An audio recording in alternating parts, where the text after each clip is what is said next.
Is there any undrafted free agent that could develop into a contributor or potential star? So I don't think the Rams went for UDFAs. Like, here's how I would explain this.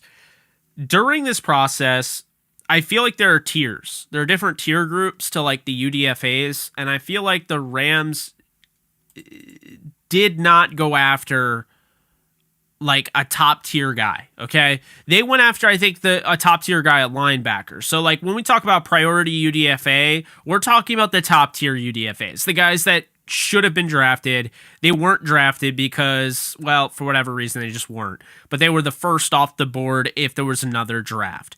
That is the Jake Hummels of the world, who I think Jake Hummel was one of the best linebackers remaining. He probably wasn't ahead of JoJo Doman or, a guy like that, but he was one of the best linebackers remaining out of Iowa State. So I look at him, and with the Rams coaching staff and the way they develop these UDFAs, you've had Rodney McLeod.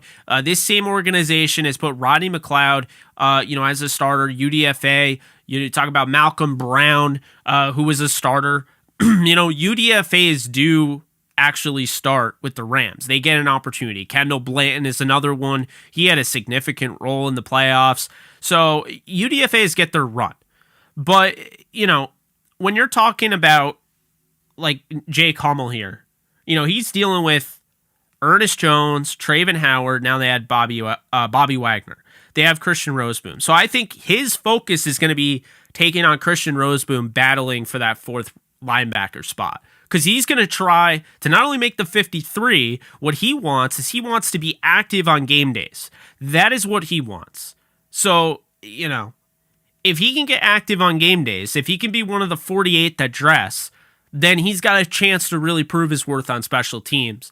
Then we can start to maybe see if he can carve his way into the lineup. We could start to see him at linebacker in a rotational role. He wouldn't start over Wagner, and he definitely wouldn't start over Ernest Jones, but he might carve a positional role depending on how well he performs. Another guy here who could end up being a starter is kicker/punter Cameron Dicker. There we go. This was the kicker/punter for the Texas Longhorns. Made some big kicks. Obviously, people called him, Dicker the kicker. But this is somebody that actually was pretty good as a punter. So much so that a lot of teams were working him out as punter throughout the process. So I wasn't surprised when the Rams grabbed him. He's not going to be just the kicker in preseason for Matt Gay. He's going to probably face against Riley Dixon and see how well he can do as a punter. And if he can beat him out, then the Rams have their new punter. So I wouldn't rule him out. I like Daniel Isom from Washington State.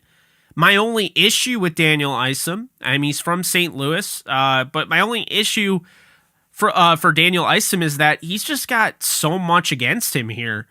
You're talking about two safeties that were drafted. You're talking about all of that. There's so much like depth in the back end of the secondary. I just don't know if there's enough space for a guy like that to make the team. Another guy here that's interesting before the Jamal Pettigrew one was Roger Carter. Now this is somebody I'm looking at. I believe he's out of Georgia State, if I'm not mistaken. Fullback, tight end, really good, athlete. He's fun to watch on film. Like, this is somebody that could be like a use check. He seems like a little bit of a poor man's Chig Okonkwo who went in the 5th round to the Titans. Like, I wouldn't be surprised if that's who we're talking about here. So, I don't know. Interesting. But, good question. I just don't feel like there's a ton of UDFAs that they got in the top tier, because I don't think they wanted to cut any of the guys they drafted. If that makes any sort of sense, if you're following me, hopefully you are. That's how I see it, because, that has happened in the past where you have the tough decision. Now I have to cut, an Aaron Brown or somebody like that they've drafted in the past, or, Clay Johnson last year, Johnston. That sometimes that's what happens, so UDFAs, they can be tricky, and it's like you don't want to make yourself look bad. So sometimes when you feel really good about your roster, you feel really good about your draft class, you're going to recruit guys that you really don't expect to make it and are more so camp bodies. That's where the term camp body comes from. When you look at Dallas and what they got, you look at the Kansas City Chiefs, you look at San Francisco. San Francisco got top tier UDFAs that will make most of the rosters in the league. Like Jason Poe will be on that roster. You know, Donovan West should have been drafted. He'll be on that roster. Miami's another one. You know, they went out and they got a bunch of guys. Kellen Diesch was the headline. I believe the Titans got Ryan Stonehouse. Like, he has a chance to win that punter job. But there's a lot of guys out there.